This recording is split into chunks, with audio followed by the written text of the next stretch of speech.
Qué padre es vivir en la frontera, disfrutando dos culturas con todo el corazón.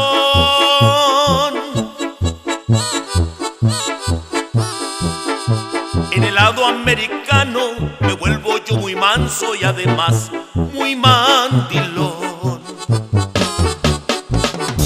Cuando quieres sentirte mexicano, cruzas el otro lado y te vas de reventón.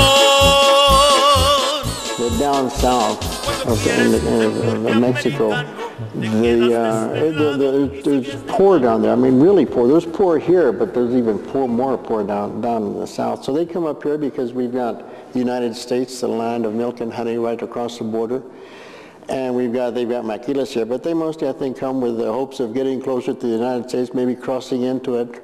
Once they get here, well, the maquilas, there's always jobs to get in a maquila, always. Jobs are plentiful because this frontier city has attracted the attention of the largest corporations in the first world economies over the last 30 years, companies in need of cheap wages for assembly line jobs. These plants are known as maquilas or maquiladoras because in re-exporting the assembled product, the company is only taxed for the value added or the labor. The term comes from an old word for the miller's fee for grinding grain. But just because the jobs are plentiful here doesn't mean that it's right, because what they pay them, it's terrible, terrible. You're talking about $5 a day maybe. That's a day, that's a day.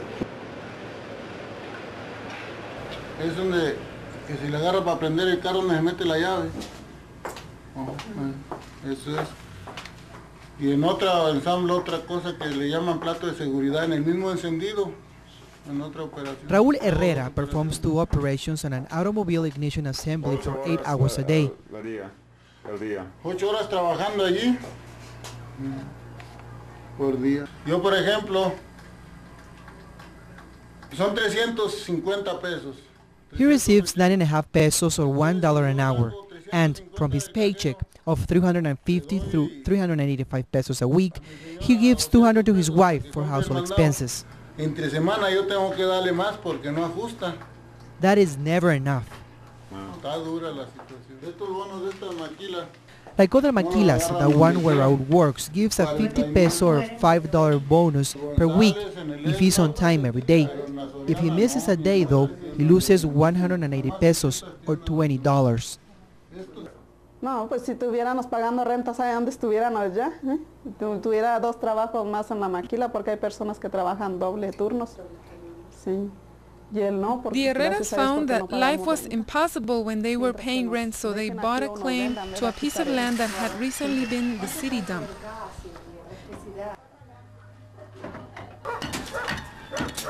Raúl built their house, even making the cement blocks. The only public service they have is electricity. Water is trucked in once a week and they buy it. Raúl and Aurelia came to Ciudad Juarez almost 10 years ago from Zacatecas, where there were no jobs. While life is hard in Ciudad Juarez, it was worse where they came from in central Mexico. Aurelia has become involved in a women's cooperative based in the Barrio Church. They do embroidery for sale to the North American market, and she is able to bring home a little cash. Este es el que se hace.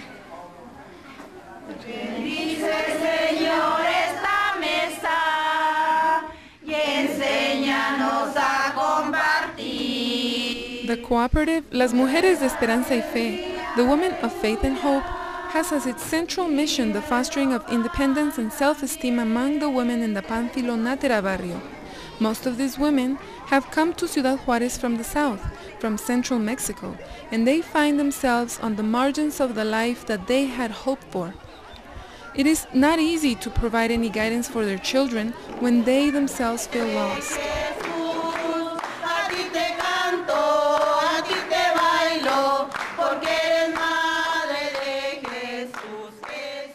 Las Mujeres was founded by two nuns, Sister Donna and Sister Eleanor.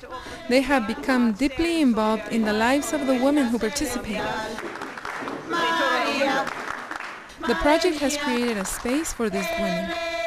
There used to be a community here, where I belong to a community from El Paso. And at the very beginning, back in '72, we'd come over here as a community. There wasn't anything around here, just garbage dump. No houses, no nothing. Why'd you come here then? Because these were the poorest people we could find, people that worked in the garbage dump. And every week, you know, we'd... Frank Alarcón is a retired postal worker from El Paso who founded his non-denominational mission, Frank's Place, purposefully in one of the poorest barrios. Pampilonatera was then on the edges of the city dump. The people he served were mostly scavengers in the dump, and he tried to provide essential services such as this below wholesale grocery store, which accepts bonos, a daycare, an after-school program to help kids with their homework. He is helping provide survival strategies for the people of Pampilonatera.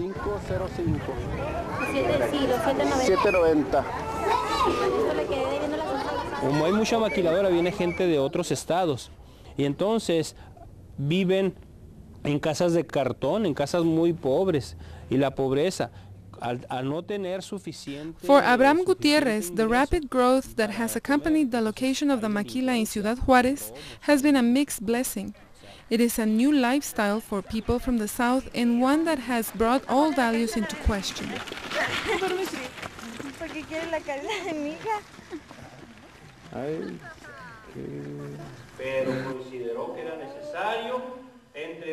Abraham is a salaried engineer at one of the maquilas, but he puts in an additional 20 hours a week of voluntary service to the church as a deacon.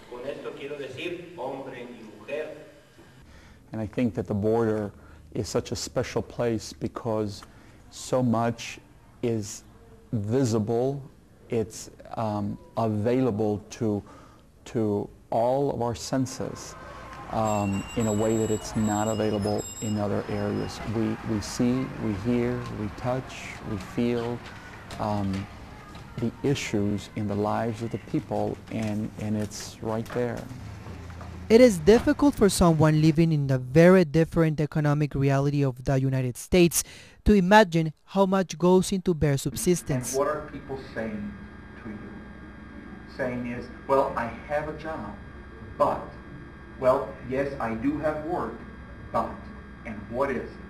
I have work, it pays me subsistence, and it condemns me to a system where Ruben Garcia has worked in El Paso since the late 70s, providing a point of reference and assistance for immigrants from the South in the form of shelters and legal aid services. In speaking to people from the northern side of the border, he is concerned that the evident poverty is not sentimentalized.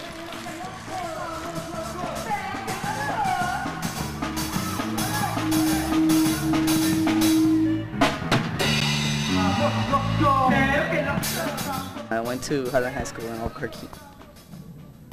How do you compare the two systems? Well, they're different because of the, I guess it's because of the money. You have everything over there in the U.S. And here, like, we don't have that much, like, all the technology over there. Right now, I'm in school over there, and there's a lot of things that could help you. There's computers whenever you need them. There's everything, food, they give you free food. And here you have to work for you to be able to get some food, some drink, even little kids that have trouble to get their own lunch. It's hard here. Many of the members of the band PCB have experience of the education systems on both sides of the border.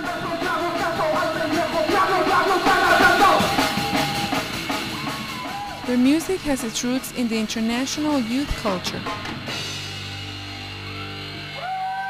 They have never known a time when there has not been an economic crisis. Life is kind of expensive here. There's a lot of jobs here, but it is expensive. I mean, housing, rent, water bills, gas bills. The gas bill just went up in like every price for like bills, gas, telephone, electricity. I would like to cross the border because of the a lot. Now that I got my passport. But yes, I would like, because if I'm going to study there, that's a lot of opportunities, a lot, and because Alex's mother, Reina, is a counselor in a poor ejido school in the valley of Juarez. She had just bought her house when the Mexican economy was sent reeling by the first big devaluation in 1982. Algo pesado, ¿verdad? Traumático realmente porque siente una The potential for saving was wiped out, but she managed somehow, as a single mother, to hold on to the house and see that their two sons received an education. The reality of an economic crisis has touched all aspects of life in the intervening years. In the spring of 2001, the price of natural gas tripled in Ciudad Juarez, and she was faced with a bill that amounted to half of her monthly salary. Reina has never wanted to move to the other side of the border, but she's more pragmatic when it comes to her two sons. The habits of cutting corners, of looking for bargains on the other side of the border and reselling them in Juarez, of recycling aluminum cans, reflect a lifetime of facing this kind of economic bad news.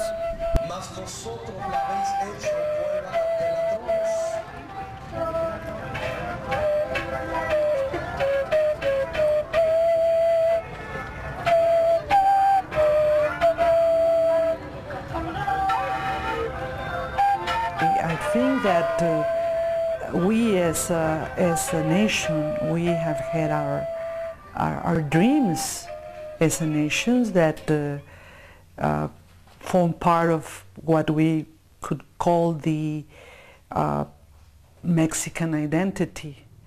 And I will basically put it on the Cárdenas period, which was on the 30s.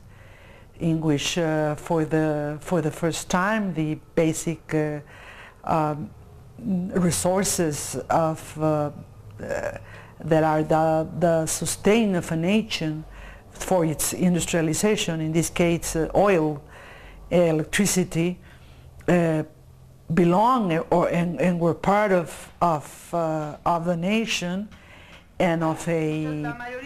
Graciela de la Rosa is a social worker who seeks to establish effective health clinics for the most marginalized people in her city.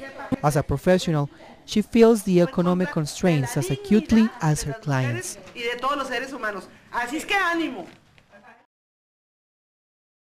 Well, I hope we'll have a different future. I hope our work will have more value.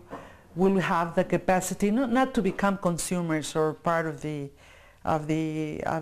consumer compulsion, which I don't agree with either, but at least to being able to be a little bit more free, you know, more free. Free? Yeah, more free in the sense that I mean, if I don't work, I don't eat. As extreme as that. The United States has had a very different history from Mexico in the span of years since Diego Rivera painted his Detroit murals. In the United States, the dream of continuous progress and a prosperity which everyone can take part in has seemed real. In Mexico, the dream of progress and social justice has never been realized. The Mexican government acknowledged that dream in signing on to the North American Free Trade Agreement, or NAFTA, in 1994. NAFTA's objective is to minimize the economic barriers between the three principal North American nations to eliminate the frontier for the corporate world. The maquiladora industry depends only 2.56% from Mexican inputs, you know. So most of the inputs come from the United States, and then again all of the maquiladora industry products are assembled to be put back into the United States market, you know. So there is a total dependence. If the United States, as we say, sneezes, then Mexico catches up pneumonia.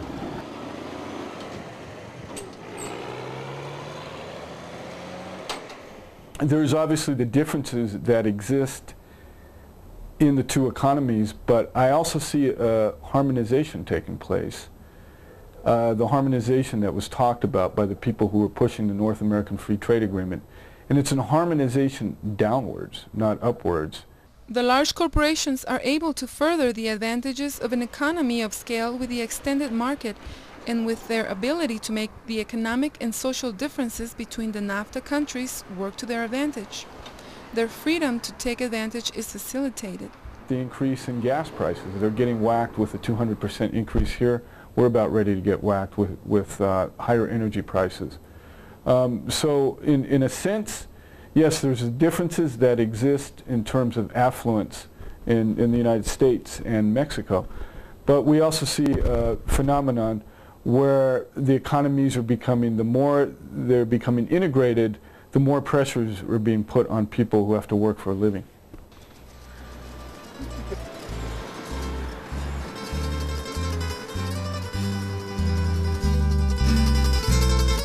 Cuando yo me fui pa'l norte, me colé por California. Yo no tenía cartilla ni pasaporte. There is no alternative. If what you mean is that if in the border there exists an alternative to immigrating to the United States, there are not enough jobs being created in the maquiladoras. There's been a deficit in Mexico of about 2,500,000 jobs. The maquiladoras have barely created about 1,300,000 jobs since NAFTA was started in '94. For the people of Mexico, the inequalities between the two countries are reinforced. It is harder for the people to cross the border going north. It is harder for the small and medium-sized businesses in Mexico to compete with the goods offered by the large corporation. People don't want to live in other people's shoes, okay? And it's difficult for better off people or upper middle class people to, I think, really relate to the problems of people living in extreme poverty, because at the same time there's extreme poverty here in Juarez, there are people out there spending money like there was no tomorrow. In the United States, the consumerism of having televisions and a lot of stuff to live a very nice, comfortable life. I think Mexican people are much more humble, and really what they demand is to enjoy in full all their rights, not only civil and political rights, but social, economic, and cultural rights.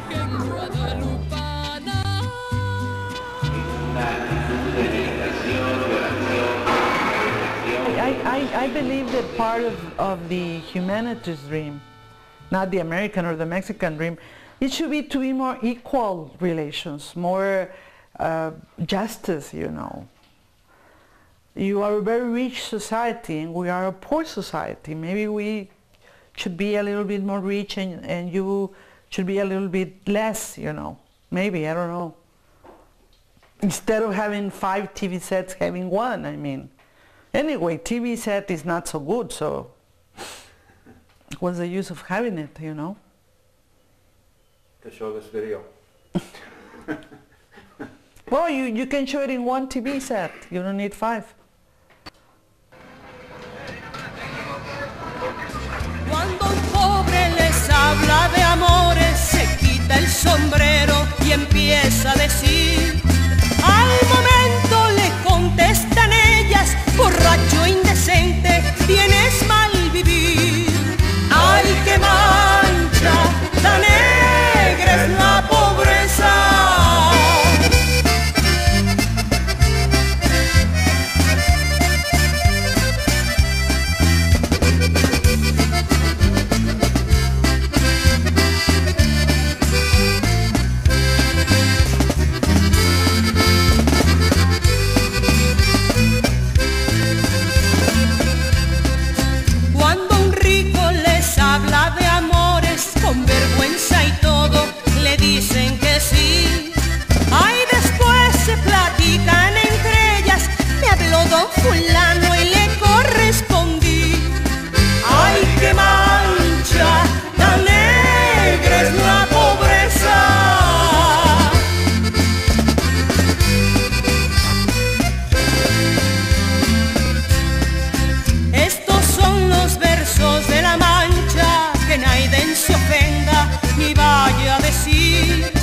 porque